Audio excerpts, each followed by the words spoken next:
Racing to the 2020 Breeders' Cup, and this time let's take a look at the filly and mare sprint, a grade 1, 7 furlongs, and this race, it looks like it could come up another deep and competitive field as we've got some good speed horses on the front end and then some good closers that could really pick up the pieces if the pace gets a little bit hot. Let's start off with one of the closers, Belle's the One. Now she's a proven grade 1 horse.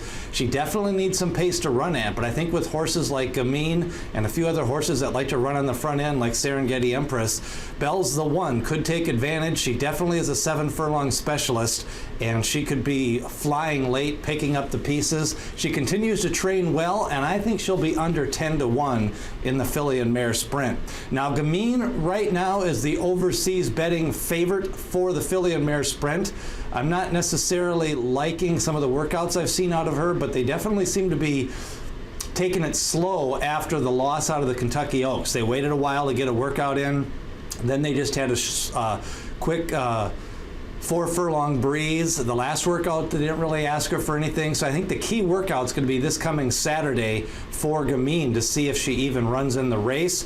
Right now I'd say it's maybe 50-50 because I just don't know what they have.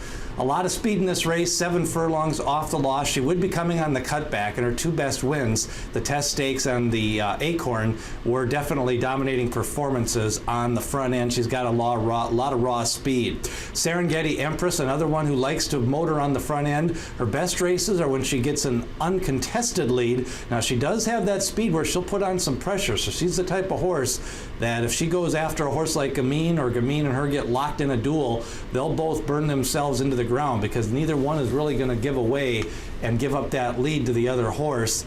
I think even Serengetti Empress, if she's ridden the right way, probably has even a little more raw early speed than a horse like Gamine, and Gamine's pretty fast. They can both shade 22-2, 22-3 for that opening quarter in a 7 furlong race. If you start going 21 and change going 7 furlongs, it's going to be hard to finish late. Sneaking Out is another horse that has good form, comes in 7-1 in the overseas betting early for the Breeders' Cup filly and mare sprint, so I think Sneaking Out's another one with good contending form. She seems to get bet down in her races, and she's going to be coming from just off the pace. Now Venetian Harbor won Saturday at Keeneland. Nice race over the track.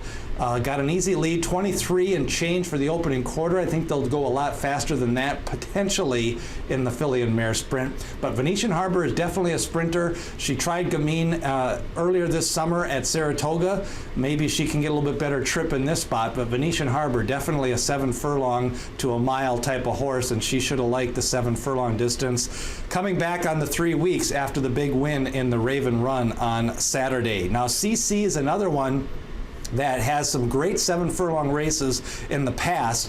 They're still deciding if they're going to run in the distaff, if they're going to go in the filly and mare sprint, but on the cutback at 7 furlongs, CC is definitely a horse you want to look further back in your past performances and see where she kind of fits with these horses, because she can run the low 100 Brisnet speed figure in a race like this, and I think just sitting on the an outside post would be a perfect trip for CC. Frank's Rocket is another horse considering the filly and mare sprint or the Breeders' Cup sprint. I think she's a better 6 furlong horse. I think with the other speed in the lineup, I think she'd be better served going against the boys, actually, as she may have more raw speed than some of those. She's proven to have a lot of speed in the filly races as well, but 7 furlongs may be just a tad too far. So those are some of the horses lining up to take on the filly and mare sprint, 7 furlongs.